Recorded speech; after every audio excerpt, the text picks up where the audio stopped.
Seguro que han oído 1000 veces el término 32 bits, ¿verdad? Al instalar un programa, al hablar de un ordenador viejo. Bueno, pues hoy vamos a meternos de lleno a descubrir qué significa realmente y por qué fue una pieza tan, pero tan importante en la historia de la informática. Claro, la palabrita 32 bits no suena a todos. Pero, a ver, ¿qué hay detrás de ese número? Porque les aseguro que no es solo una cifra. Es la clave para entender cómo funcionó toda una generación de tecnología que nos trajo hasta donde estamos hoy. Para entenderlo, tenemos que ir al corazón del asunto, a la base de todo. Y la respuesta está en su arquitectura, en cómo está construido el sistema desde sus cimientos para poder procesar la información. A ver, aquí está la definición clave. Un sistema de 32 bits es básicamente uno cuyo procesador piensa en bloques de información de 32 bits. Imaginen que es como el tamaño de la cucharada con la que el cerebro del ordenador puede coger datos. A cada instante coge un trozo de 32 bits. Ni más ni menos. Y ojo, porque el tamaño de esa cucharada lo es todo. Determina cuánta memoria puede utilizar, qué tipo de programas puede ejecutar y hasta cómo se comunica con las piezas físicas del ordenador. O sea, un simple número con unas consecuencias gigantescas. Y esto nos lleva directamente a la consecuencia más famosa y también la más limitante de la arquitectura de 32 bits, la famosa barrera de la memoria. Y no era un capricho de los fabricantes, era un límite matemático puro y duro. Grábense este número. 4 GB. Esa es la cantidad máxima de memoria RAM que un sistema de 32 bits puede ver o gestionar. No puede direccionar ni un solo byte más allá de esa cifra. Es como tener un mapa que solo llega hasta el kilómetro 4. Todo lo que hay más allá es, para el sistema, simplemente invisible. No existe. Pero espera, que la cosa se complica un poco. Esos 4 gigas son, digamos, el máximo en un mundo ideal. En la práctica, en el día a día, la cantidad de memoria que realmente se podía usar para las aplicaciones era siempre un poquito menor. ¿Y por qué pasaba esto?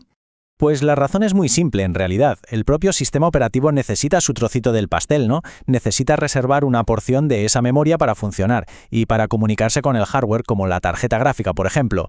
Así que, aunque un ordenador tuviera 4 gigas instalados, una parte ya estaba ocupada antes siquiera de abrir un solo programa. Y claro, este límite de memoria no era solo un número en un papel.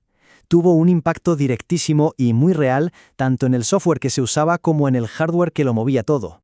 Piénsenlo, esto afectaba a dos frentes. Por el lado del software, los programas tenían que estar diseñados específicamente para esta arquitectura, lo que limitaba muchísimo su capacidad para manejar archivos gigantes o bases de datos enormes. Y por el lado del hardware, pues estaba asociado a procesadores de 32 bits y en general a equipos más antiguos con recursos más justitos. Y es que por esto mismo había tareas que se convertían en una auténtica pesadilla. Intentar editar vídeo en alta definición, trabajar con imágenes de gran formato o ejecutar simulaciones científicas complejas, llevaba a estos sistemas a su límite absoluto y la eficiencia caía en picado. Pero, a ver, a pesar de todas estas limitaciones, sería un gran error pensar que los sistemas de 32 bits fueron un fracaso, nada más lejos de la realidad. De hecho, fueron la base, los cimientos sobre los que se construyó la informática personal que conocemos y usamos todos los días. Fíjense, fue precisamente en la era de los 32 bits cuando vimos nacer cosas que hoy nos parecen, de lo más normal. Gracias a su estabilidad, vimos las primeras interfaces gráficas avanzadas con ventanas e iconos, la capacidad de hacer varias cosas a la vez, la multitarea, y por supuesto, la gran explosión del uso de ordenadores personales en casas y oficinas. Pero claro, como pasa con todo en la tecnología, su reinado no podía durar para siempre. Así que vamos a ver qué lugar ocupan en el mundo de hoy y qué podemos aprender de su historia. Y la realidad de hoy es contundente. El estándar absoluto hoy en día son los sistemas de 64 bits. ¿Por qué? Porque pueden manejar cantidades de memoria que son literalmente astronómicas en comparación, dejando a sus viejos predecesores completamente obsoletos para el uso general. Así que, ¿significa que han desaparecido por completo? Pues no. Pero casi. Su uso ahora es de nicho. Sobreviven en sistemas muy viejos que por lo que sea no se pueden actualizar, en equipos antiguos que todavía funcionan o en aplicaciones súper específicas que se hicieron para esa arquitectura y ahí se quedaron. Y todo esto al final nos deja con una pregunta flotando en el aire, ¿no creen?